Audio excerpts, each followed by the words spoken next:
네, 안녕하세요. 한쌤입니다. 오늘 9월 7일 오전 4시 27분입니다. 어제는 홍방 수업 내용 때문에 따로 업로드를 하지 않았고요. 저희 단톡방 분들은 아마 내용들을 보실 수 있으셨을 겁니다. 비트코인이 좀 조정이 나오고 있어요. 우리가 조정도 사실은 예상했다기보다는 어느 정도 염두는 하고 있었다, 그죠? 그래서 이번에 움직임이 나왔으니까 우리가 이제 어떻게 대응해 나가야 될지 그런 것들, 그리고 한쌤이 지금 이제 차트를 굉장히 이제 맛있게 느껴가고 있다라는 사실도 같이 한번 보시면 좋겠습니다. 다만 시간은 오래 걸릴 수 있습니다. 이게 여러분들이 기대하는 건 빠른 급격한 상승이시겠지만 유동성 축소 시장에서는 급격한 상승은 사실상 기대하기 힘듭니다. 그리고 올해 반등이 좀 나온다고 하더라도 내년에는 더 안 좋은 시기를 한번 볼 가능성이 크거든요. 여러분들이 적극적으로 노리셔야 될 시기는 내년입니다. 아시겠죠? 그 내년은 여러분들에게 일생일대의 기회가 될 수 있으니까 좀 여유롭게 기다리시는 분들도 기다리시고, 그리고 매매해보실 분들은 적당히 무리하지 않는 시드 정도여서 계속 지금은 매매해보셔도 좋겠습니다. 차트 보기 앞서서 뉴스부터 챙겨보도록 하겠습니다. 태풍들은 잘 다 지나 버티셨나요? 저희 부모님 포항에 계셔가지고 그래도 큰 피해는 아니지만 조금은 보셨다고 하시더라고요. 그래도 불행 중 다행인 건가, 또 피해를 입으신 분들에게 또 죄송한 말씀이긴 하지만 그래도 많은 분들이 피해를 입지 않아서 그래도 그나마 불행 중 다행이 아닌가 싶습니다. 차트 보도록 할게요. 네. 자, 뉴스 보도록 할게요. 네.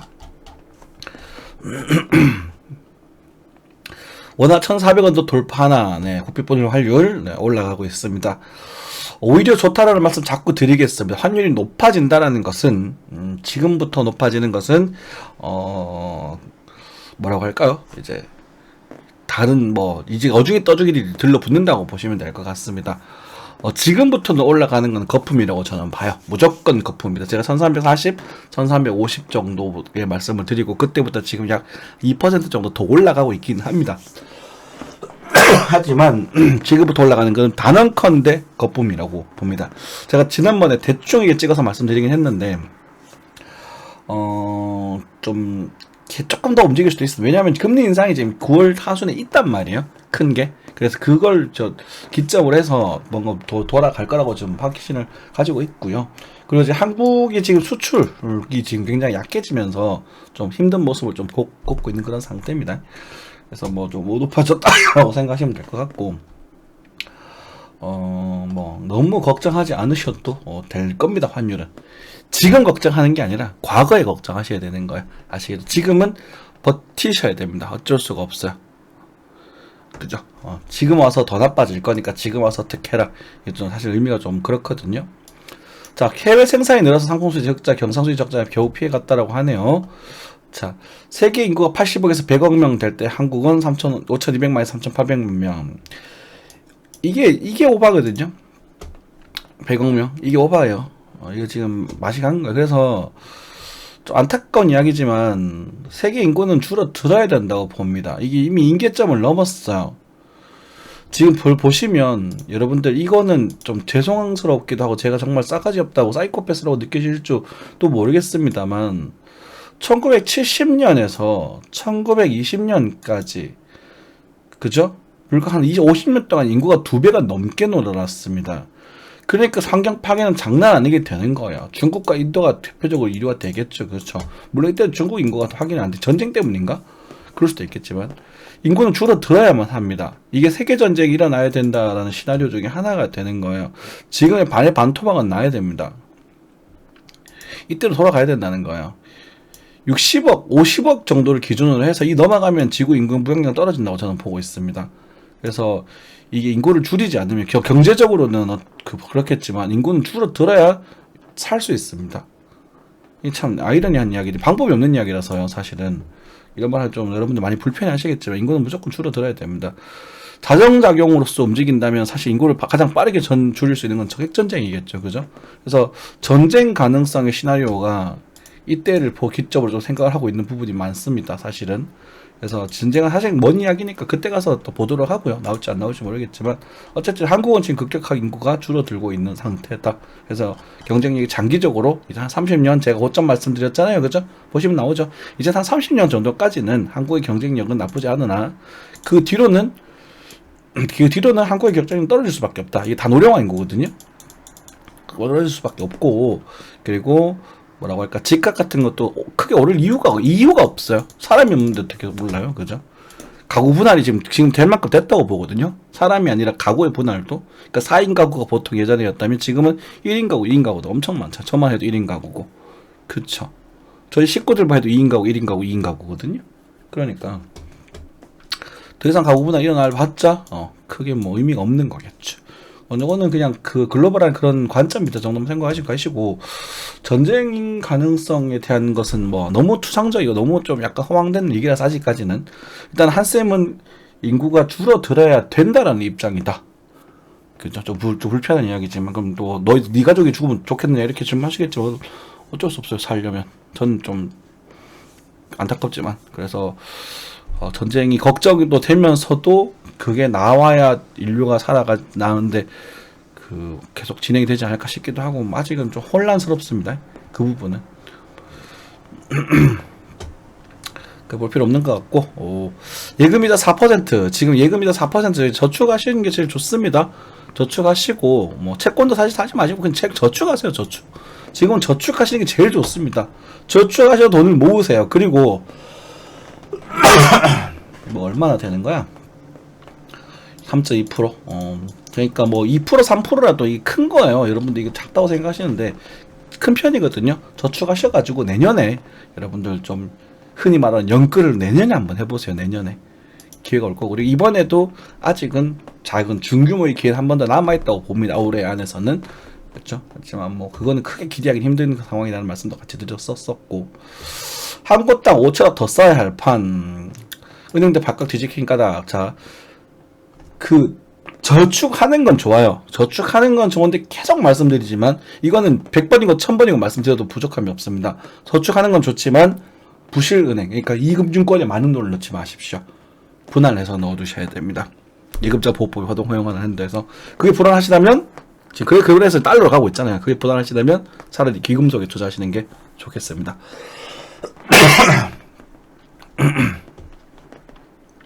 자, 이렇게 되겠고요. 죄송합니다. 전자적 하락 가능성 충분히 있고요. 그리고 지금 뭐 어쨌든 그렇고, 볼필요 없는 것 같고요. 네. G2 전쟁의 비반도체 중국 배터리 치병상. 자, 지금 반도체, 비메모리 반도체는 한국이 최대는 아니고 메모리 반도체 한국이 최강이고, 그죠? 미국과 중국이 갖고 있는 건데, 전기차 기술은 중국이 최고입니다. 지금 세계에서. 그러다 보니 저 테슬라가 있긴 하지만 그래도 배터리 기술은 중국이 최고입니다. 그래서 인프라 지금 이미 걔네들은 이미 전기차가 택시로 무인 전기차가 택시로 돌아다니거든요. 어쨌든 그런 부분인데, 지금 이렇게 왔다 갔다 하면서 되게 힘들고 있는 상태죠. 전쟁도 있고 해가지고. 그리고 돈을 너무 많이 풀었기 때문에, 여러분들 우리 코로나 지원금 같은 것도 많이 풀었잖아요. 그게 다 빚인데 걔네 때문에 지금 막혀있는 그런 상태라고 보시면 될 것 같습니다. 아무튼 뭐 그 정도 될 것이고요. 이런 거 지금 와서 하는 거 의미 없습니다. 반도체 위기. 반도체 사실 별로 안 좋을 거라고 제가 몇 달 전부터 말씀을 드렸었고, 삼성전자도 우리가 55,000원인가 거기서 62,000원에서 좀 물량을 줄여달라는 말씀까지도 드렸기 때문에 이건 별로 뭐 할 말은 없습니다.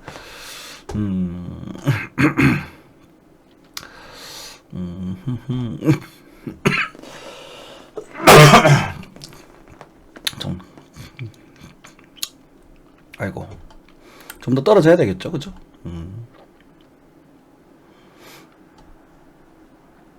감정가 파락 아파트 세차 요착 교찰 끝에 유곡 낙찰. 자, 요거 노려볼만 합니다. 지금부터 하셔가지고요. 지금도 괜찮고 나중도 좀 더 싸질 수는 있겠지만, 한 2030에서 35년 정도까지만 보시고, 경매 공부하신 분들 한번 도전해 보셔도 저는 괜찮다고 봅니다. 이런 거 사면 꿀이거든요.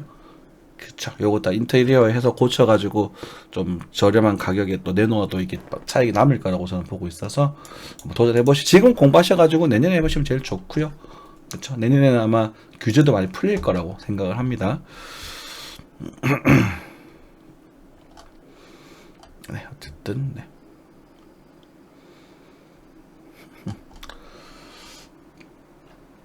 넘어가겠습니다. 트레이딩 뷰. 네. 아니야, 잠시만요. 코인 뉴스도 좀 봅시다.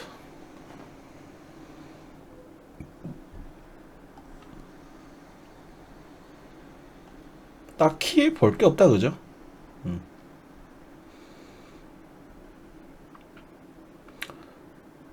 자, 요거 볼만한 뉴스인 것 같고요, 그죠?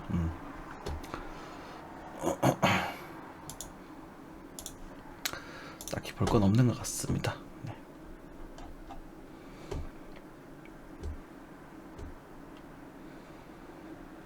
이더리움 출근 중단됐다네요. 네, 이더리움 출근 중단이 변동성의 원인이 아닌가 싶기도 하고, 이더리움은 하드포크를 하는구나, 그쵸?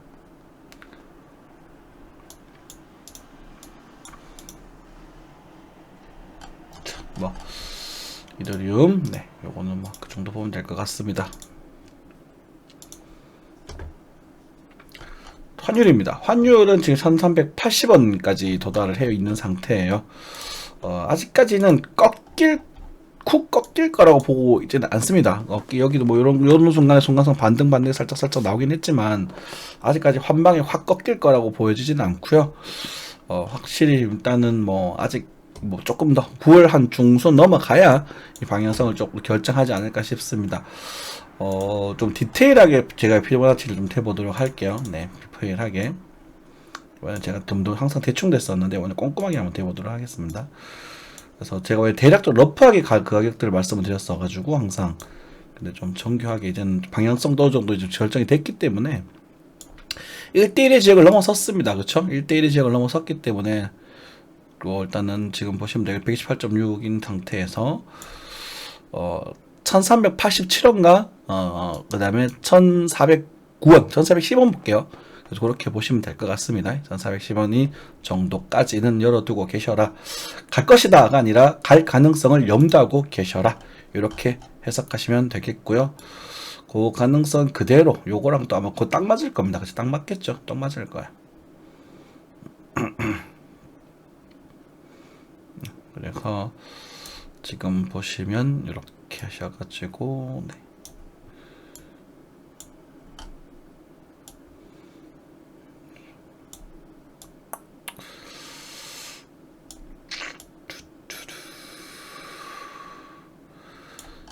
한 타점이 왔는데 아직 빠지진 않고 있으니까, 그렇죠? 근데 그렇게 보시면 될 것 같고, 지금 만약에요, 내일이나 모레쯤 해서 쪼르르 떨어질 가능성, 글쎄요, 한번 봅시다. 이거는 아직 모르겠고, 어쨌든 금리가 변동이 생길 때가 여러분들이 이제 굉장히 강하게 노려볼 수 있는 그런 시기가 되거든요. 노려볼 수 있는 시기가. 그러니까 그거 지금은, 그러니까 떨어질 때가 우리가 어떤 새로운 변화가 생기는 거잖아. 이 방향이 계속 지금 주가를 떨어뜨리고 있는 방향이니까 2020년 12월부터 해가지고요, 그쵸? 요 정도부터 아마 떨어지기 시작했을 겁니다, 주가는. 자, 어쨌든 그렇게 보시면 될 것 같고, 그 아까 전에 말씀드린 두 포인트 좀 기억해 두세요. 네, 조금 더 올려가지고 1384원에서 1407 정도까지는 열어두고 계셔라. 올라갈 거다가 아니라 열어두겠다. 열어두는 가능성을 염두하고 있겠다라는 겁니다. 만약에 140, 1462원을 넘어가게 되면 제가 시험을 좀 바꿀 수도 있습니다. 그럼 이번에 눌림목에 내가 다시 한번 가는 가능성을 생각해 볼 거예요. 이렇게 생각할 수도 있습니다. 그거는 이제 먼 훗날의 이야기이기 때문에 이거는 배제할게요. 지금은. 알겠죠? 그 가능성 그렇게 뭐 높아 보이지는 않고요. 기름값은 역시나 왔다 갔다 하고 있습니다. 정신 못 차리고 있어요. 네. 빠졌다 올랐다 빠졌다 올랐다가, 그쵸? 감산하고 늘렸다가 역시나 100원에서 60원 80원 사이에서 왔다 갔다 하는 부분, 그리고 인플레이션 어추 잡혀가는 부분이라는 말씀도 같이 드리겠고,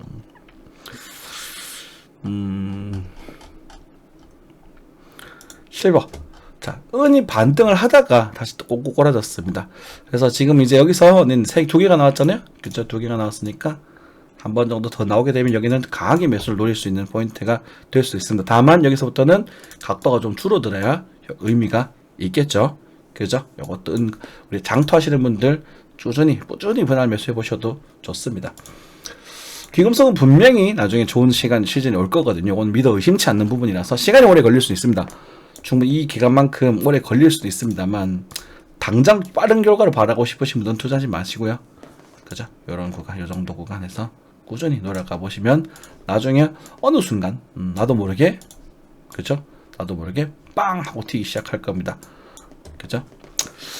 참고하시고 보시면 될 것 같아요. 지금 당장 뭐 방향성을 결정할 거라는 보장은 없습니다. 코스피는 오늘 나스닥도 봐야 되는구나. 나스닥은 우리가 나스닥도 이때 반등할 때 이제 요 1337원 정도 언급과 요까지 이제 요 살짝 더 가는 정도 가능성 언급을 드렸었고, 그리고 요 자리에서도 반등 가능성도 충분히 언급을 드렸었던 것 같아요. 그리고 나중에 제가 만에서 이 아래 자리에서 굉장히 매력적인 흐름이다라고 말씀을 드렸잖아요. 근데 빠지기 전에 아마 반등 한번 하고 빠질 것 같거든요. 반등을 살짝 하고 있을 것 같은데 저희가 기다리고 있는 게 그 정도입니다. 그래서 지금 상황에서는 11,668, 11,650 전후로 해가지고 나스닥이 약반등이 등장하는지, 그럼 요때가 이제 환율상도 1,390원 정도 될 수 있는 자리가 되겠죠. 80에서 90, 많게는 1,400원까지 할 수도 있을 것이고, 그렇죠. 요 포인트가 될 수 있으니까 요 타이밍에서 반등을 한번 노려보는 그런 걸 관점을 한번 생각해 보시면 될 것 같고. 근데 아직까지 거래가 막 강하게 들어오거나 그러진 않고 있어요. 지금 트레이딩 뷰가 망가진 것인지 어떻게 된지는 모르겠는데 아직까지 뭐 그거는 없어가지고 좀 찝찝하긴 합니다만 지금 뭐라고 할까, 일단 돈이 없으니까 사람들이 전부 다, 그러니까 지금 돈이 유입이 되고 있지 않은 그런 상황이다. 이렇게 생각하시면 될 것 같아요. 네.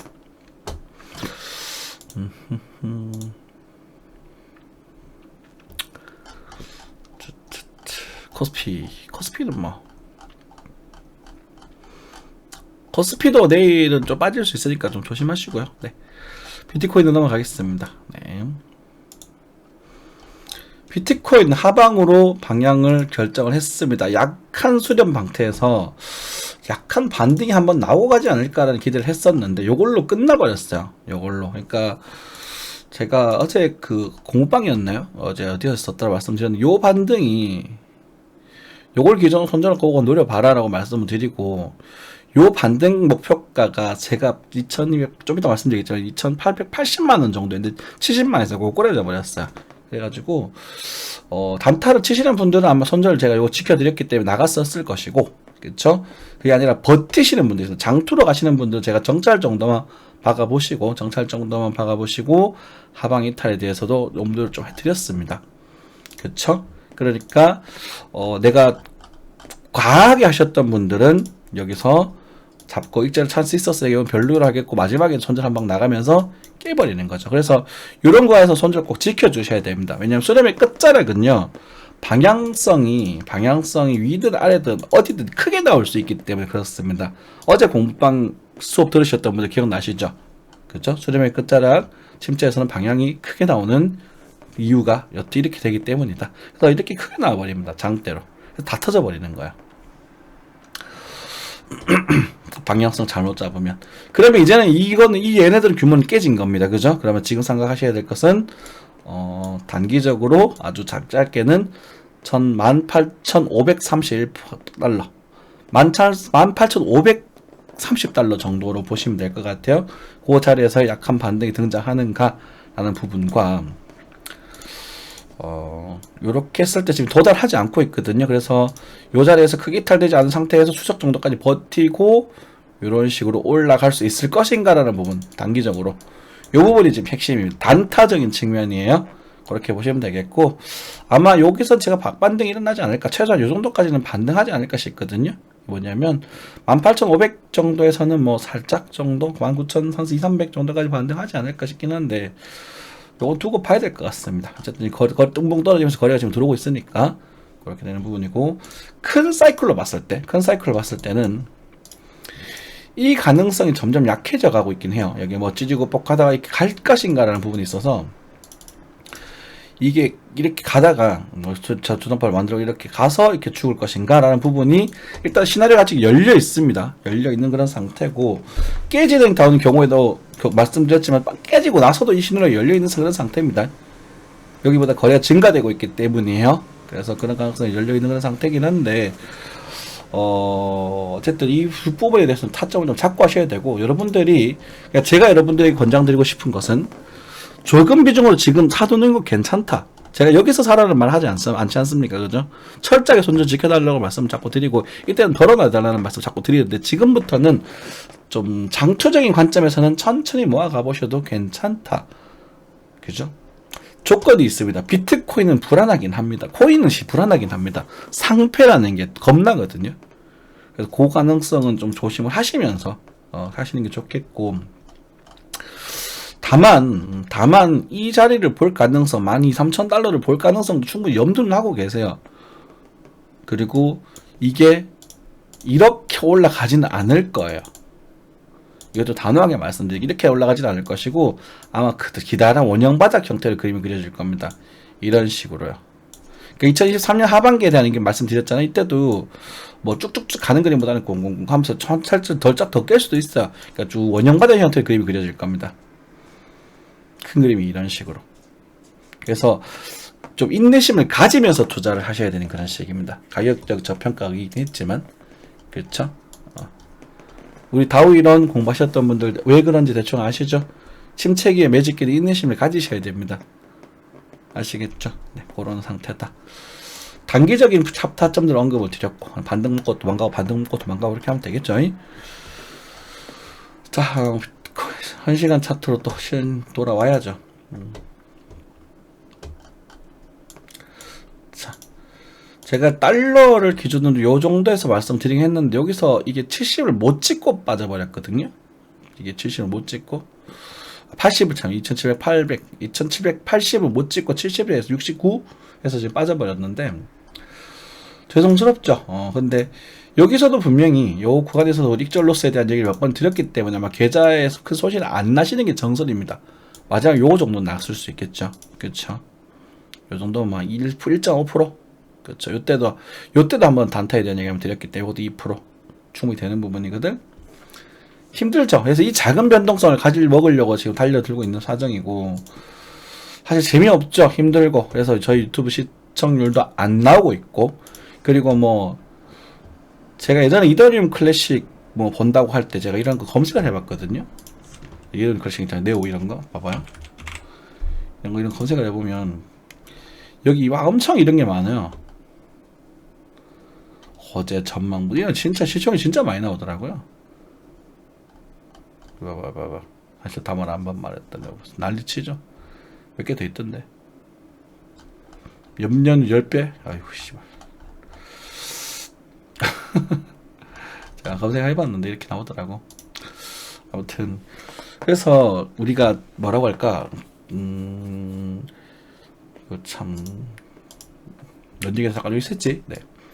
7월에 대해서 이때 사는 거라는 말씀을 좀 강하게 드리고 이때 물량을 좀 많이 빼달라고 말씀을 드렸고 그리고 중간 요런 작은 흐름들도 단타에 대한 걸 조금 드렸었는데 이런 구간에서는 손절 좀 지키면서 하시는 게 좋습니다. 작은 타입프레임에서 매매하실 분들은 이해되시죠? 그리고 큰 프레임에서 매매하실 분들은 주봉이나 이런 큰 프레임에서 매매하실 분들은 그냥 인내심을 가지고 발 하나 걸어 놓는 거 괜찮습니다. 여기선 쫄지 마세요. 이 구간은 쫄 구간은 아닙니다. 단호하게 좀 말씀드려야 될 것 같아요. 그러니까 애초에 어떤 느낌이냐면 여기는 살까 말까를 고민하는 건 좋아요. 근데 더 빠질 것 같아서 지금이라도 팔까요? 라는 고민하는 건 여러분들 곰곰이 한번 생각해 보세요. 여러분들 어떤 매매 습관을 가지고 있는지 살까 말까는 고민하셔야 되고 저는 지금 점점 맛있어집니다. 군침이 짐 나고 있어요. 근데 걔가 코인보다는 증시 쪽을 더 이제 선호하게 돼버려가지고 증시를 자꾸 말을 하는 거지 코인도 지금은 점점 맛있어지고 있어요. 물론 있지 않습니까? 반등을 하고 다시 빠질 수도 있습니다. 그러지 않으라는 보장은 없어요. 그래서 진짜 반등 이후에 다시 빠진다면 600만 원까지도 갈 수도 있어요. 그렇지만 그건 올해는 아닐 거라고 보고 있다는 거예요. 올해는. 이해되십니까? 올해는 아닐 거다.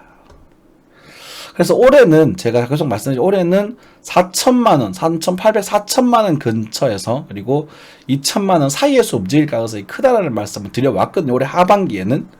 기억나시죠? 그죠? 그래서 요 장세 운이 좋다면 3,500, 3,000, 4,000 근처 좀 넉넉잡으면 3,700 정도까지 가지 않을까 했는데 못 갔고 3,200에서 꺾여버렸고 여기서 반등 나왔지만 그러면 여러분들이 요구가에서 매수를 하셔가지고 3,700 안 가고 그냥 다시 빠졌다고 울고 있을 거예요. 근데 여러분들은 아마 이때는 못 사고 여기서 샀을 거거든요. 안 봐도 빠네요. 그런 부분들이 굉장히 많을 거고요.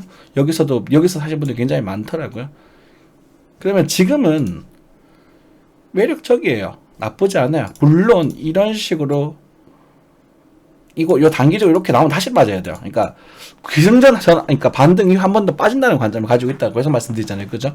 아니라면 이런 식으로 해서 뭐 꼴렁꼴렁 하면서 이렇게 해서 이렇게 움직이는 게 더 좋은 거죠. 전 이 그림이 더 좋아요. 더 안정적이고요. 이해되십니까? 이렇게 나왔다가 나중에 한번 가주면 얼마나 좋겠어요. 한 5천만 원까지만 딱 가주면 행복하지 않나요? 25년 정도에 5천만 원. 성에 안 차시나요?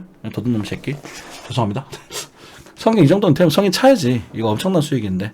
그렇잖아요. 그죠? 그런 관점을 설계해보면 좋지 않나 라는 생각이 들고 시간이 해결해 줄 부분입니다. 너무 걱정하지 않으셔도 돼요. 물려셨던 분들 너무 걱정하지 않으셔도 되고 하지만 연끌은 하지 마세요. 자, 연끌이 가능한 시기를 계속 말씀드리지만 23년 하반기는 일단 돼야 본다고 보거든요. 그쵸? 네.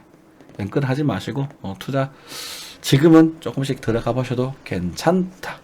하지만 하방이 조금 더 열려있다. 요게 계속 핵심입니다. 이해되시죠? 네.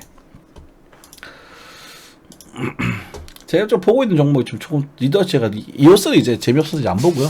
흥미가 별로 없어서 이제 안 보고 있고 이오스는 이제 제가 리플 조금 관심 있게 좀 보고 있습니다. 개인적으로. 그래서 리플은 여러분들 관심을 조금 가져보시고 이슈 그때 거리 말씀드렸어요. 그죠? 아마 소송 이슈 거리가 있을 수 있으니까 크게 가는 것보다는 좀 늘어지는 그림 이렇게 요 정도까지 쭉 늘어지는 그림을 좀 생각하시는 게 좋겠고 만약에 이 매물대가 깨져서 200원으로 이탈하게 된다면 제가 요때 말씀드리긴 했었는데 요때도 2년 뒤 가격이면 살 거다 해서 이때 뭐 단타 칠까 말까 했었었는데 다시 한번 2년 뒤에는 500원으로 돌아오게 되면 그때 사시면 돼요. 그죠? 예를 들어서 제가 농담에서 하면 25년 스타트 이런 말씀 드렸죠. 이오스 얘기하면서 25년 정도가 되면 그 코인 시장의 방향성이 크게 한번 결정 날 가능성이 큽니다.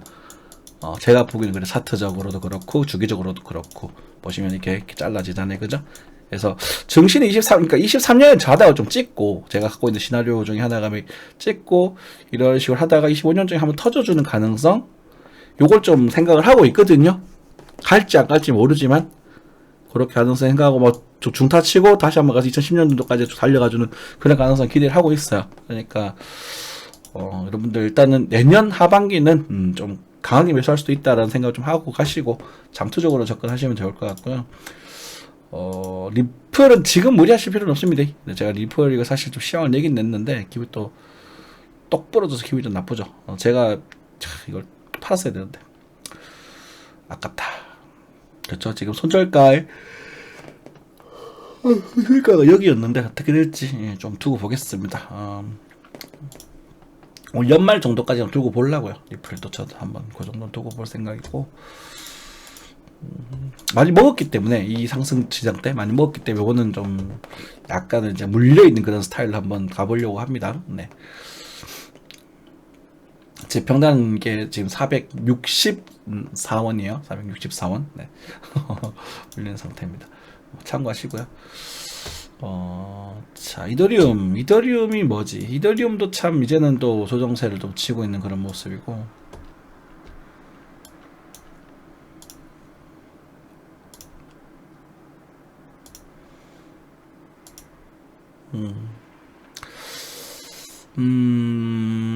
일단은 이더리움도 여기까지 올 때까지 조금 기다려 보세요. 좀 중규모에서. 근데 굉장히 자잘해서 막 좀 답답하고 짜증날 거예요.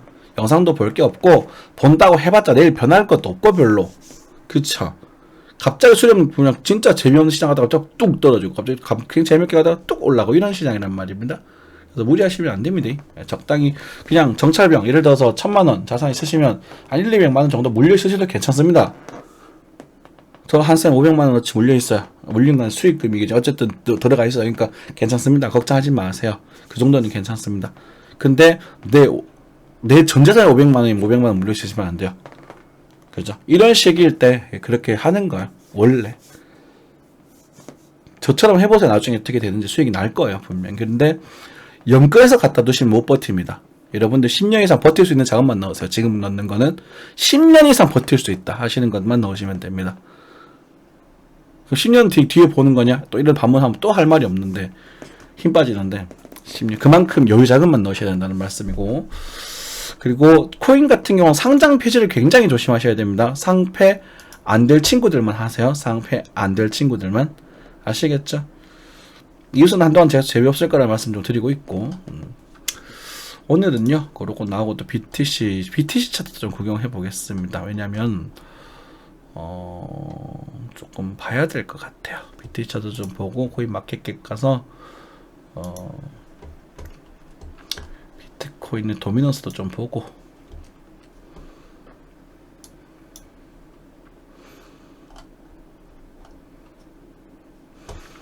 비트코인 도미넌스가 빠지고 있네요. 그죠? 빠지면서 지금 하락장이 이루어졌다. 불편한데요, 이거 좀. 그렇죠? 비트코인 도미넌스 올라가야 되는데 하락장이 이루어졌다. 요때가 6월달이죠. 6월 12일부터 해서 쭉 8월 14일까지 비트코인 도미넌스가 빠졌다. 그쵸. 지금 요게 비트코인 도미넌스가 빠지면서 반등했다는 거거든. 알트코인이 더 많이 올랐다는 걸 증명하는 것이고, 되게 좀 불편하네요. 요거는 좀 불편한 징조네. 그래서 이더리움 쪽에 지금 돈이 많이 들어왔던 모습이에요. 그쵸? 이더리움이 지금 비트코인 시총의 거의 절반 이상을 차지하고 있네요. 또 불편하네요. 이거 자꾸 불편. 왜냐면 비트코인 시총이 이게 돼야 되거든. 이더리움이 비트코인 다 잡을 것인가? 모르겠네요, 이건. 전반적으로 봤을 때 항상 진짜 요때가 하락장, 요때가 상승장이었거든요. 여기 보시면 2021년 1월 비트코인이 고점을 찍고 이 구간에서 알트코인 엄청난 반등을 하게 됩니다. 1월에서 4월 사이에 보시면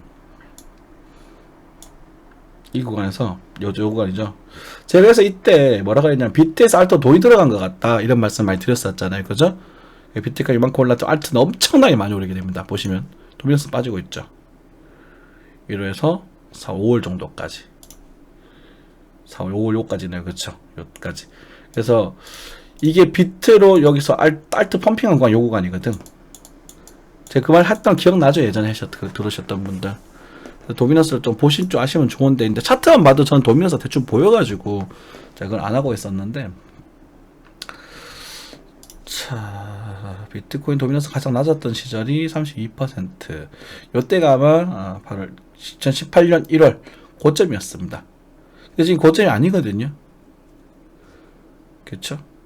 그리고 이 기간이 하락장이었어요. 요 기간이. 그래, 조금 거시긴 합니다. 뭐 좋게 보시면 비트코인은 지배력이 약해지면서 알트코인들이 종종 이게 전반적으로 자리를 잡고 있다라고 생각이 될 수도 있고, 나쁘게 보시면 코인 시장이 좀 그렇다라고 생각하실 수도 있을 것 같은데, 아무튼 그런 거 또 있네요. 네, 조금 찝찝하네요. 이거는 자꾸 한번 좀 봐야 될 것 같아요. 제가 오랜만에 차트를 봐서. 그리고 BT 차트 넘어가서 좀 보자면 이제 비트코인 차트, BTC를 보시는 건 옛날 구매저들이죠. 비트코인은 자식들 좀 보셔야 될 텐데, 알프 BTC는 됐고, 이오스 BTC. 네. 이오스 BTC에서 이오스가 상당히 매력적인 모습을 보일 수 있을 거라고 오늘 말씀드렸던 구간이 요때죠. 요때. 그쵸? 여기서부터 이오스에 대한 매력적인 흐름. 자, 이오스 요때부터 안타치기 시작을 했죠. 여러분들, 언제 사면 된다고요? 이때 사면 된다고요? 이거 쫄려서 못 살 수도 있어요. 지금 거래가 나온다고 해서 이렇게 한 번 더 빠질 수도 있어요. 그치만 요때 사시면 돼요. 이때 가격이나 큰 차이가 없죠. 그죠? 이 목표가들 얼추 언급됐던 자리였었어요. 그쵸? 얼추 언급됐던 자리였었고, 제가 이거 아마 그 880인가 870인가까지 아마 언급드렸던 기억이 나거든요. 하여튼 820인가 하여튼 800 얼마였어요. 대충. 그래서 그것도 언급되었던 포인트가 있고, 아직까지 뭐 이우스가 죽었냐라는 표현은 아직 아닙니다. 그래서 이렇게 돼서 한 번 더 갈 수는 있겠지만, 어쨌든 요거는 가을에 한번 갈 수 있는지 그것도 두고 봐야 될 일일 것 같아요. 그렇죠? 그래서 이우스도 만약에 BTC 차트에서 600 초반이 오게 된다면 한번 다시 재도전 한번 해보셔도 괜찮지 않을까 싶습니다. 참고하시고요. 네. 이런 클래식은 절대 안 살 겁니다. 그냥 가라. 너는 그냥 필요 없다. 가라. 관심 둘 필요도 없고 그냥 갈 놈들 그냥 계속 가시고. 네. 저는 무조건 싼 애들만 골라서 갈 겁니다. 루테크는 조금 차트를 분석하기 좀 애매하죠. 네. 라이트코인 이제 업비트 없으니까 안 할게요. 네. 저 라이트코인도 재미 좀 봤는데 예전에.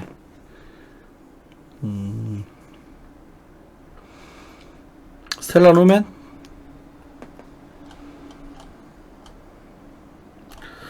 스텔라 루멘? 아니에요. 스텔라 루멘 아직 아니에요. 네. XRP. 자, 확실히 XRP가 조금 기대가 돼요. 약간 가능성이 있어요. XRP가. 그래서 여러분들에게 제가 리플을 이제는 조금 감히 한번, 그나마 리플을 한번 단타 쳐보시면 어떤가 라고 좀 말씀을 드려보고 싶어요. 제가 리플을 애증하다면 추천을 잘 안 하거든요. 근데 지금 시장에서 그나마 먹을만한 건 리플이 가능성이 조금 있지 않을까 생각이 듭니다. 하지만 타점적인 요소나 무리하지는 마십시오. 역시나 천천히 하셔야 됩니다. 천천히. 그리고 리플이 갔다는 건 시장이 고점일 가능성이 큰 거예요. 리플 가면 나중에 털고 나오셔야 돼요. 차트 그나마 보시면 아실까? 조금이라도 보시면 아시는 분들은 모양이 얘가 그나마 낫죠. 그렇죠. 네. 그래서 한번 제가 제 고향이죠. 제가 물렸던 종목이면서 자 요때 물렸거든요. 여기서 2만 사토시점에서 평단이 여기 물렸었다가 요거였나? 2021년이었나? 아니었던 것 같아. 요거였나? 요때 빠져나왔나 모르겠습니다. 하여튼 요 타일에서 수익을 먹고 쫙 빠져나오고 지금 이제 다시 오랜만에 다시 리플을 좀 쳐다보고 있습니다.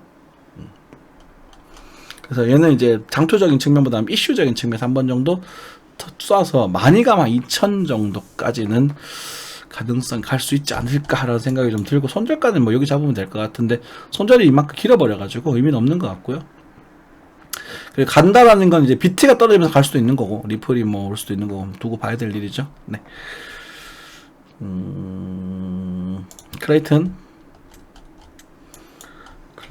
클레이튼도 장투로 보실 분들 아직까지 뭐 바닥이 확인되지 않으니까 넘어가겠습니다.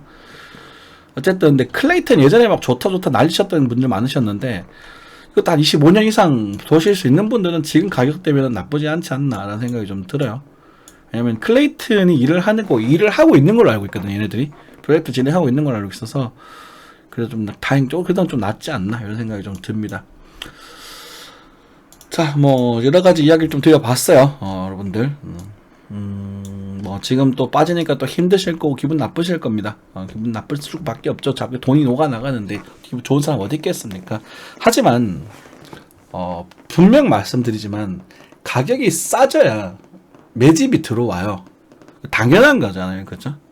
여러분들 지금 이 새롭게 매집이 들어오지는 않고 있거든요. 지금 이 물량으로 움직인다는 말씀 어제 드렸죠. 공방 수업 들으셨던 분들 아실 겁니다. 아직까지 이때 얘네들 세력이 지금 얘네들이 지금 놀고 있는 거거든요.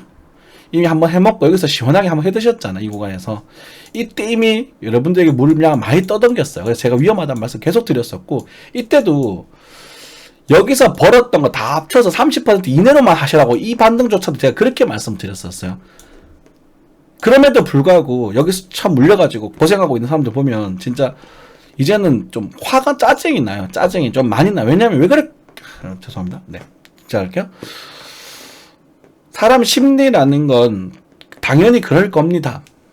사람 심리는 욕심이 어쩔 수가 없어요. 본능적이라는 것은. 본능을 거슬러야 되기 때문에 쉽지 않습니다.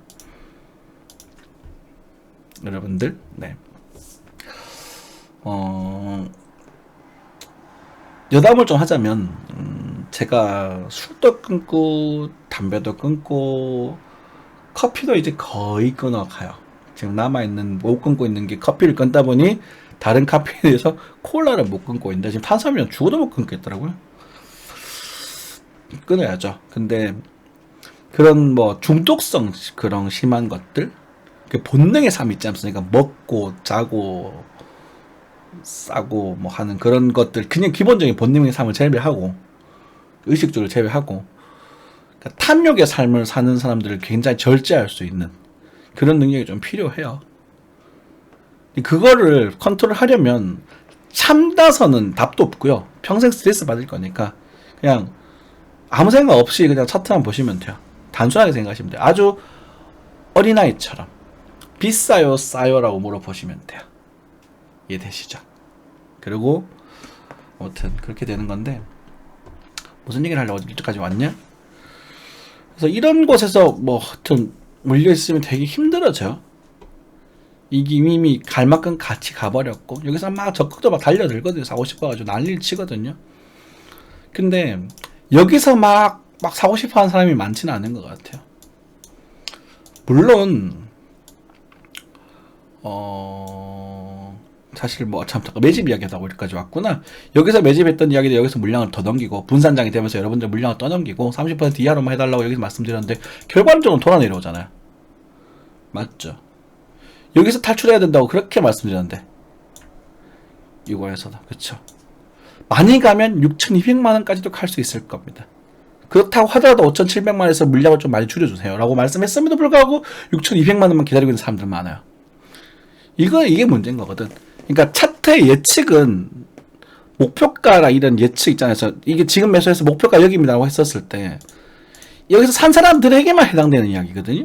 그래서 여러분들에게 항상 다양한 시나리오를 말씀을 많이 드리려고 하는데, 평단에 여기 계시는 분들은 아무것도 하지 마세요. 진짜로 아무것도 하지 마시고 한쌤 강좌 계속 보시면서, 그 생방송 그러니까 녹화방송 계속 보시면서 내년 하반기까지 버티세요. 못 버티겠다고요? 죄송합니다. 나가 죽으세요. 뭐 그런데 여기서 그걸 왜 사요? 제정신 아니죠. 그만큼 말렸는데. 힘들게 기분 나쁜 말 할 겁니다. 저는.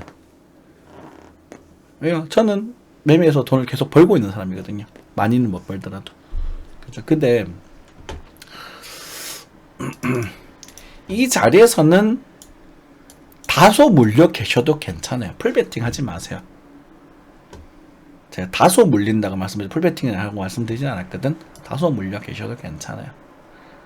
그 말 물려 계신 시드가 제가 썼지만 1,000만원의 기준을 봤을 때 1억이면은 한 2,000 정도까지는 물려 계셔도 괜찮아요. 한생 500 물려 있어요. 죄송하지만 제가 이번 웨이브에 많이 벌었거든요. 벌었는 거에 그냥 까치바로 물려 있는 그런 상태인 거예요. 항상 저는 물려 있어 시작합니다. 큰 투자하기 시작할 때는.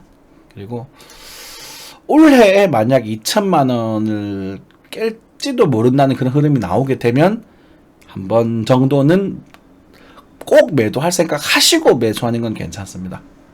아시겠죠? 네, 이 정도 정리하고 마무리하겠습니다. 감사합니다.